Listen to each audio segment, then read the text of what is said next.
Thank you. Gregg Pekau. Thank you, everyone, for joining us tonight. Thank you to our sponsors and the Chamber for hosting this event. My name is Gregg Pekau, and I ask for your vote on August 30th. My wife, Shauna, and myself and our 3 boys have called Chandler home since 2004. And to simply put it, we love it here. We love everything it has to offer. And Chandler has been blessed with generations of solid leadership from our staffs, our mayors, and our councils. Tonight, I'm hoping to demonstrate that I'm ready to be part of that next generation of leadership that will lead our city not only into 2020, but set the stage for our continued success into 2030 and 2040. I've spent the last 2 decades of my career working in management and leadership for companies like Intel, IBM, and Arthur Andersen. I'm currently an engineering manager at Intel, and I've been there 15 years, almost that entire time here in Chandler. My wife and I also own a small consulting business, and as a small business owner, we know what it means to sign both the front and the back of a paycheck. In 2008, during the Great Recession, Mayor Boyd Dunn asked me to be a commissioner on the Neighborhood Advisory Committee. During this difficult and very strenuous time, his request was simple: go make a difference. Go protect our neighborhoods. Go help our citizens solve problems. Protect the quality of life for our Chandler residents. And I served on that commission for nearly 4 years, protecting our citizens, solving those problems the best I could for the city. I ask for this chance again to serve and help solve problems, but on the city council this time. And I'm proud to have former Mayor Boyd Dunn serving as my campaign chairman. I thank you all again for the time tonight, for showing your love and support for the city, whether you're in attendance here or online or watching on TV. I hope I can earn your support and your vote on August 30th. Thank you. Thank you. All right, now we're going to move on to our question and answer portion of the evening. We'll begin with Aaron Harris Sr. and move on down the row. First question, what are your fiscal priorities for the city of Chandler? Thank you. Gregg Pekau. We are blessed in Chandler from a water perspective, thanks to our leadership, thanks to the hard work of Councilmember Human, who's been incredible on Anwar. So we're good for 100 years, but now the priority becomes, how do we manage our 1,400 miles of road, or pipes, I'm sorry, our 4,000 valves, our 20 plus wells and booster stations? We need to build a 10, 12-year plan that looks at our capital and our water infrastructure to make sure that we're able to handle our growth through build out and build up. So the first point is looking at infrastructure, making sure we have a plan for our water distribution. And second point of infrastructure is we've got to continue to build our roads, especially in Southeast Chandler. Roads are our economic highway, and we need to continue to focus on that area. My second priority, financial priority, I like to call this keeping the wolves at bay, which is protecting our high-paying jobs and attracting more. We can't rest on our laurels as a city. People are looking at the success of Chandler and trying to mimic it. And soon enough, they're going to be using the same techniques and the same tools we have, and they will continue to push their cost per service down to be competitive. So we need to continue to focus on reducing the red tape, being quicker with cycle times, getting continuous feedback from our business leaders so that we can protect our economic base and, again, attract more jobs. The second part of that is we have a compelling message. Every other day, it seems, we have some kind of national ranking that says Chandler is kicking everyone else's butts. Whether it's parks, rec, services, we're doing extremely well. We need to continue to promote that message and bring the jobs here. Thank you. All right, thank you. Next question. What do you see as Chandler's biggest challenge in the next 5 years? Thank you. Gregg Pekau. Mr. Arberle hit on it.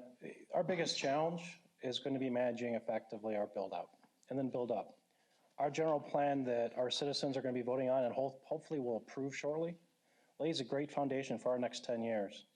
But it's vital that we make effective decisions with every piece of vacant land we have. We need to make sure that we're investing in each opportunity in the right space. We have many zones of development. It's not just Price Road Corridor. We've got a beautiful airport that we need to develop around that has more land than around the Price Road Corridor itself. We are re-gentrifying North Arizona Avenue. We have land around the mall. We need to effectively manage all of this and selectively bring in the right opportunities, because doing that is going to help us facilitate what I talked about with my last answer, keeping the wolves at bay. People are coming after our companies. We have to protect our base. We have to keep the businesses that are here that love Chandler working in Chandler and growing in Chandler.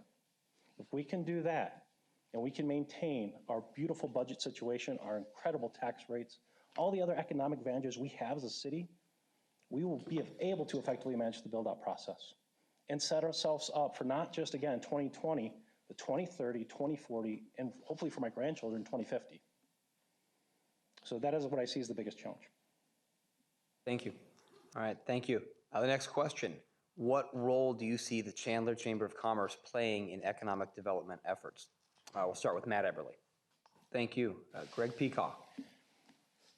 The role the chamber plays, in my mind, cannot be separated from what the role that the city plays. To me, it's salt and pepper, oil and vinegar, cream and sugar, whatever analogy you want to use. They go hand in hand. The city lays the tracks for our economy to run smooth. We have simple planning and zoning and licensing processes. We are quick to respond with certifications and inspections. We ensure the infrastructure is ready to accommodate our users and our citizens.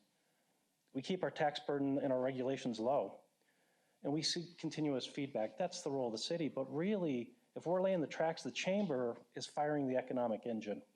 What I mean by that is they bring the synergies together across the city, across industries, across diversity elements.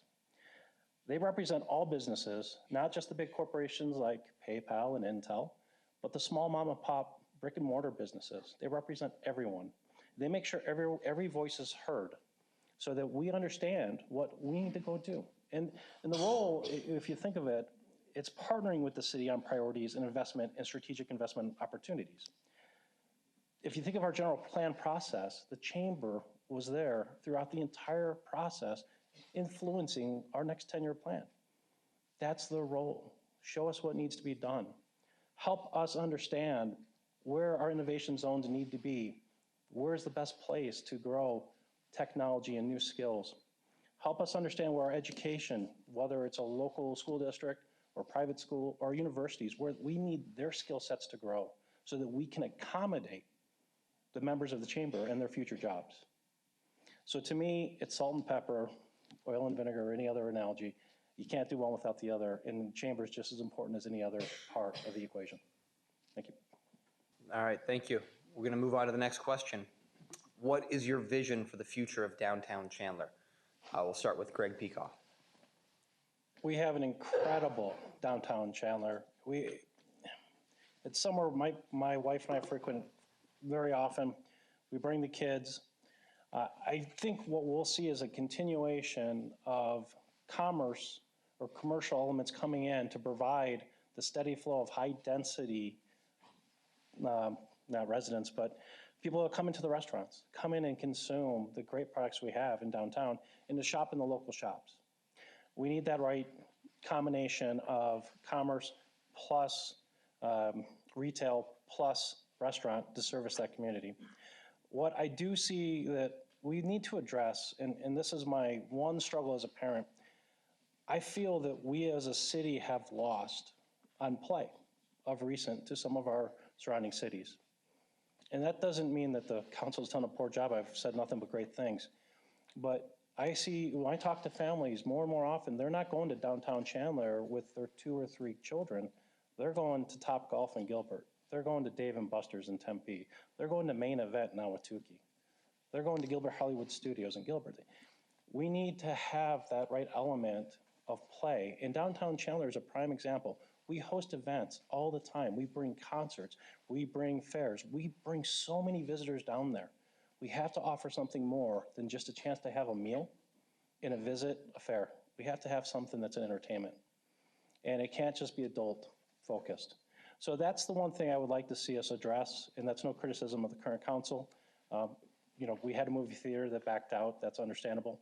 But we have to think about how do we bring the play component so that we can broaden the amount of people that are coming down and not just make it our professional adults at night.